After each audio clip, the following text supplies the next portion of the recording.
Is nationalism an anti-minority and anti-immigrant ideology?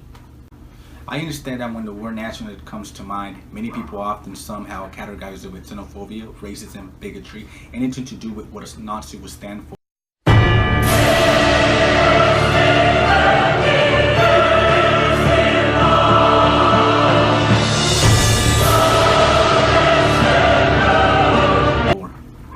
But let's not forget that the Nazis were also socialists. For example, some of the great leaders like Gandhi were also nationalists. Hugo Chavez was a nationalist, and the socialist, which is the current Mexican president known as AMLO, ran on socialist and nationalist policies. But if we really want to look into Hitler's policies, despite him being a known nationalist, he had some characteristics of a globalist. How can I prove this? His belief of the Aryan, or in other words, the Nordic race, being superior was a belief that Hitler wanted to expand around the globe. His vision as well as his ambition was beyond the borders of Germany and Austria. If he was a nationalist, then he wasn't very good at it. Das war ein Befehl! Der Angriff Steiners war ein Befehl! Yeah, Hitler, sorry, that's not how you do it. Rejecting a nationhood of many Jewish citizens that have been living in Germany for generations wasn't exactly someone who should be referred as a nationalist. Only about 20% of the Jews were Polish immigrants. Some of the Jews that were killed have been converted to Protestant or Catholic religion, but due to their heritage, they were classified as Jews. Most of the Jews were well integrated into Germany's society. They didn't use German welfare, they weren't inciting violence against the Germans, but due to some anti-Semitic conspiracies, many Jews died. Hitler went as far to believe in eugenics, which killed of close to 1 million Germans with defects. It seems that Hitler was more of a tribalism than he was a nationalist. If he was a nationalist, then he had a twisted way of sharing a nationalist image. Hitler's nationalist globalism dream was determined to spread his belief in the different corners of the earth. He started off with Europe and at some point was trying to reach the Americas. This was happening during a time when Latin America wasn't as mixed as it is right now. When we think of Latin America, we usually tend to think of brown people or people with darker complexion than white people. But in the 1930s, there were many European descendants living in Latin America. You had a lot of indigenous people and a lot of people of Spanish descent or other European ancestry that had very little mixture with each other. Many of these people were considered white despite them not being as blonde as the Germans. Hitler had no problem with Spanish. In fact, he was a supporter of the dictator Franco, who he helped put in power. He was, however, against other European ethnic groups like the Gypsies, Slavs, or Jews. Now, Hitler believed in a world where the Northern Europeans would rule the world, but he also made an alliance with a group from the Far East, the Japanese Empire.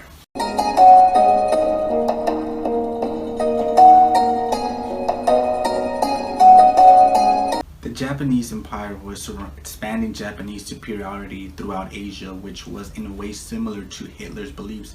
So many would argue that nationalism equals bad, but when people think about globalism, they often paint you this multiculturalism utopia where liberal tolerant values are promoted around the world, especially in the West. They promote feminism, abortion, gay rights, but it goes beyond that.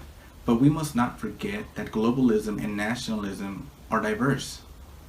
Example: the Soviet Union, who were socialists, wanted to expand communism around the world. We can also look into these new imperialism examples, like when some liberals and libertarians call conservatives neocons when they push Western values on countries around the world, or when liberals do the same, which many times goes against customs and traditions of non-Western countries. Western liberal ideas are often rejected because what we may call progress, they will call chaos.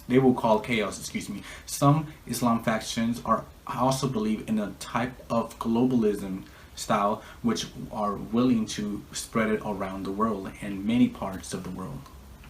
We can look back in the time when the Catholic Church had a big political impact on many European countries, back when some countries chose to split from the Catholic Church. In a result to that, the Catholic Church created the Jesuits to prevent the Reformation so that many Protestants wouldn't convert other Catholics into Protestants. It got so bad that that wars began spreading across Europe. Nationalism can also be diverse. For example, let's say the US, Japan, India, Russia, and Saudi Arabia are all nationalists. The fact that they're all nationalists doesn't mean that they're all the same. That's because they're all different and unique in their own way. Their cultures are not the same despite all of them being nationalists. One of the things that makes America different from many countries is the belief that men are created equal. Now yes, it's true that the early years of this nation there was a lot of racism, but let's not forget that there were many white Americans that were open to integrate blacks into their country, even when many white people had no desire to include blacks as Americans in this society. There were some whites that were willing to integrate with Native Americans, and there were also lots of whites that look at Native Americans as primitive savages. The same could also be said about Native Americans. Some Native Americans were open to integrate with white people, and some Native Americans look at whites as invaders that were destroying their land, changing their way of life, and a threat to their own well-being. But in order to build a country, you have to agree to disagree. They needed to have a better country for the British to not return. If it wasn't the British who would have returned, it would have been the French, the Spanish, and they would have taken advantage of a divided America. We can look at Frederick Douglass, who at one point believed that America was a pro-slavery country.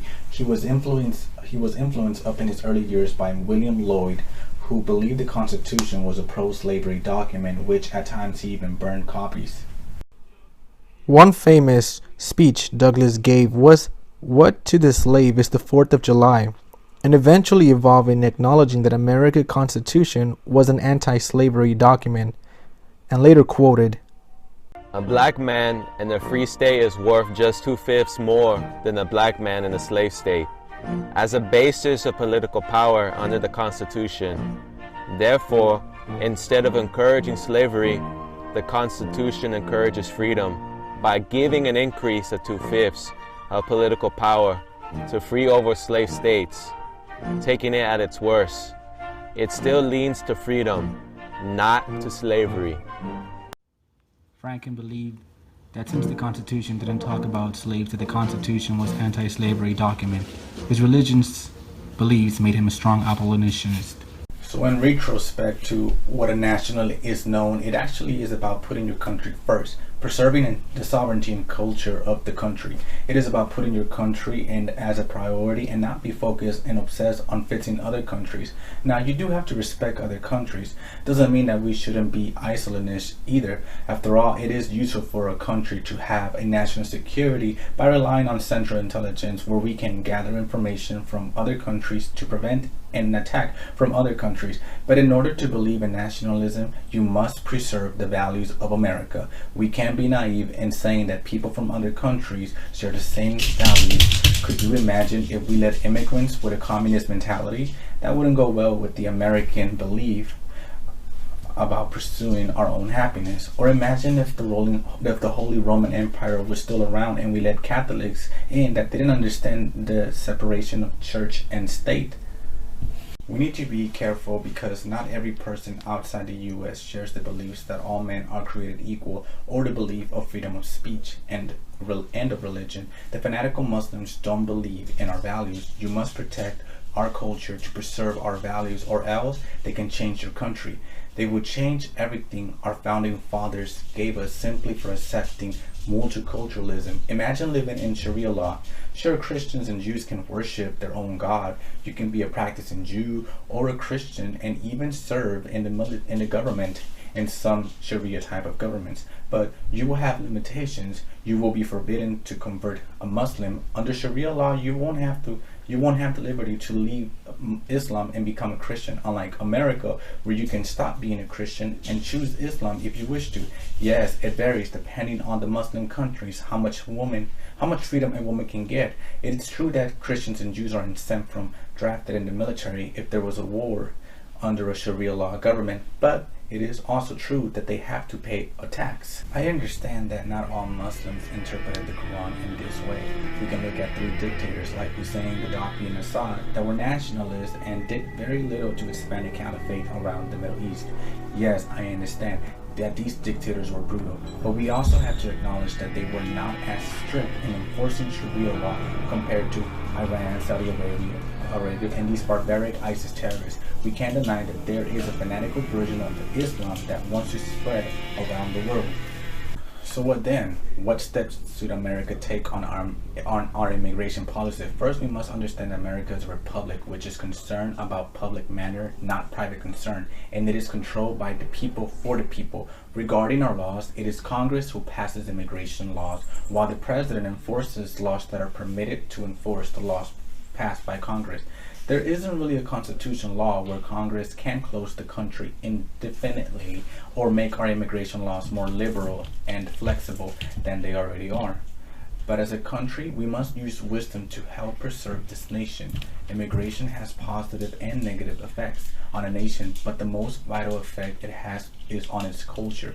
Culture is more than just music, style of dressing, holidays, food, language, and religion. Culture influences behaviors that can impact the foreign and domestic policies. It can influence economy and many other aspects of our lives. I know it's not politically correct to say that some cultures are inferior to other cultures. I mean, would you consider the culture that practices child marriages, cannibalism, and human sacrifice a pinnacle example of how a society should conduct it? It is my judgment to state that the Western culture, in a way, is more advanced than many other countries, including the Muslim world. You can see the evidence determining by comparing the country in human rights, violations, corruption, crime, poverty, and other factors. Not that our values are anywhere perfect. After all, I do admit that the Muslim world has preserved some values that we have lost here in the West. But nevertheless, we are far better off, and it is proven through the immigration and emigration from both regions of the world. One example in how cultures are superior than other cultures is comparing soccer or football national teams. Can we say that the German national team is more superior than the Portugal or Egypt national team? Yes, Portugal and Egypt have 2 of the top 5 greatest players in the world, that is Cristiano Ronaldo and Mohamed Salah. Nevertheless, the Germans are a much more talented and disciplined, tactical experienced team than Portugal and Egypt are. Now, culture is not just by its current state, for I believe that depending on the choice of the society as a whole, the culture can improve or worsen from its stage. Using the football example again, we can look at how Spain went from being an average football nation to one of the top football nations, while historical teams like Italy have decayed over the years. What I'm trying to say is that immigration will change the course of a culture for the good or for the bad. But nevertheless, it would change, and one must ask what's more convenient for the nation. We live in a time where I like to call it nationalism phobia. It is an irrational belief that minorities may have it worse if there aren't enough minorities. Of course, that's an ironic statement to make to some extent. It's true that it's easier to discriminate minorities when there's not many of them. But many regions of the world, like Africa and Asia, are homogeneous continents, yet have very little human rights in those countries, despite the fact that Asians and Africans make majorities in their own countries. The lack of diversity in cultures isn't what prevents discrimination, but it is the values of the society that within that country that would. Diversity of culture isn't what we should be aiming for, but should be diversity of thought. So is American nationalism anti-immigrant or anti-minority? Quite the contrary. It actually believes that all men are created equal, which is the belief in life, liberty, and the pursuit of happiness. Yes, we can welcome immigrants just like America welcomed my parents, but there's nothing wrong in being selective in who can come in and who can come to our country. We must be aware if people are immigrating, they must be abiding by our values and not contradicting our beliefs. We must realize that coming to America is not a right, but it is a privilege. I'm Edgar Garcia, and you are watching Fresh News.